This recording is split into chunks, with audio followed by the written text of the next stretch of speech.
For one Odessa homeowner, it had been so long since her trash was picked up, she actually started keeping her bags of trash inside her home, making for quite a smelly dilemma.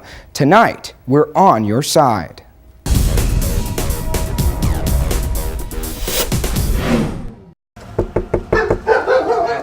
Nice to meet you. When we met Natasha Sims, And we're usually on a Tuesday, Friday pickup, she showed us her problem. but the city's running at least a day behind. We got trash. My husband, he laughed. He said, "Baby, we got too much trash." Everything from bags to cans, even dirty diapers. Natasha's dumpster had not been emptied since before Christmas. You've got this outside. We've got bags of trash inside. And that's making the house stink, which bothers me. We walked the alleyway. Every dumpster in this East Odessa neighborhood was full. We brought the concerns to the City of Odessa's public information officer. What can you tell us about the timeline of when garbage is going to be picked up? Solid waste crews have been working since Friday. They did work Friday and Saturday to try to get some of the trash picked up.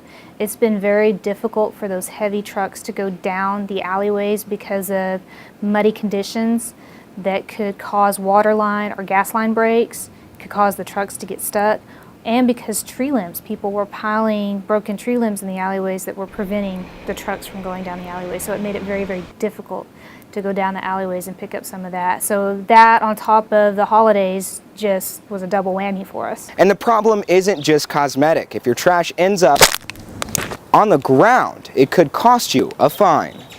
We're not focusing on trying to cite people. We're not trying to get people in trouble right now. Our goal is just to get the city cleaned up right now. Natasha waits patiently for that cleanup. I want the trash gone. I'd like to be able to take out the 5 bags of trash that are sitting in my kitchen. That's what I would like to have happen. Now I have some good news to report about this family's big trash problem. Just about half an hour after I spoke with the City of Odessa, a garbage truck came and cleaned all the dumpsters in her alleyway.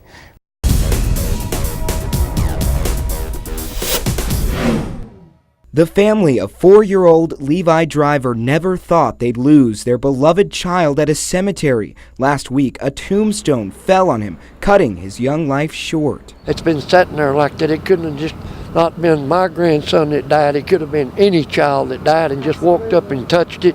It's all it took for it to fall over and kill him. All this was supposed to be pink on this side. The other flowers, no, it doesn't matter. Days after the tragedy, families still frequent the Ector County Cemetery to pay their respects to loved ones lost. Oh, I try to come at least once a month, if not for special holidays. I really do. Elena Vasquez didn't know Levi's family, but she still feels their pain. I could not believe it. It was so unbelievable. We could not believe it. You know how a tombstone so heavy, but I didn't realize it was that old. Last night, we showed viewers just how easy it was to topple another tombstone in the cemetery. It came as a shock to Elena. That tombstone was too old. Something has to be done.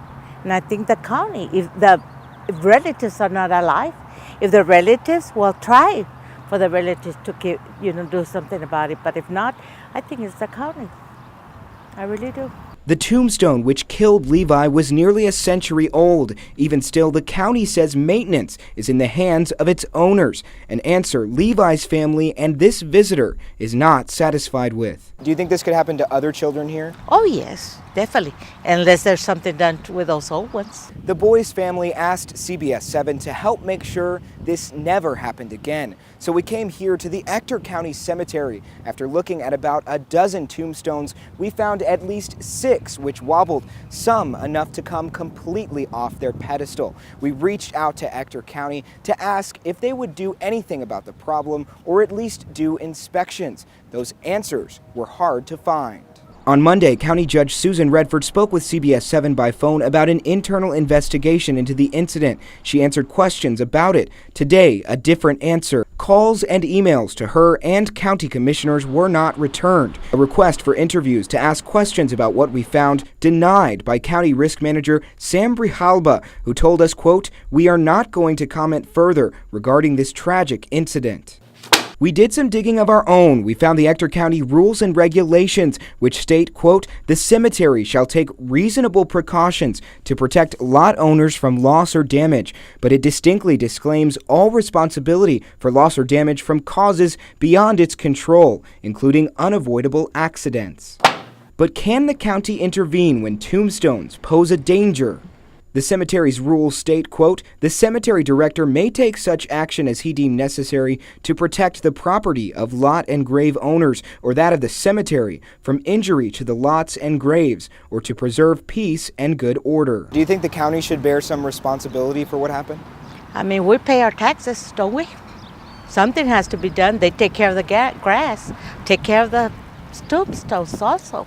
It's a question that the county may have to answer as tombstones lean, bases crumble, and facades fade away at the century-old cemetery. In Ector County, Matt Rist, CBS 7 News, on your side.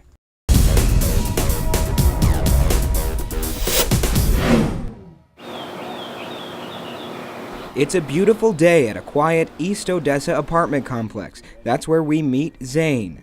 I was a rigger working on cranes there, and we move rigs. That's all we do. A Basin native, Zane was used to long hours in the oil field service industry. Before the oil field started falling apart, you're making $1,200 to $1,500 every week as a rigger.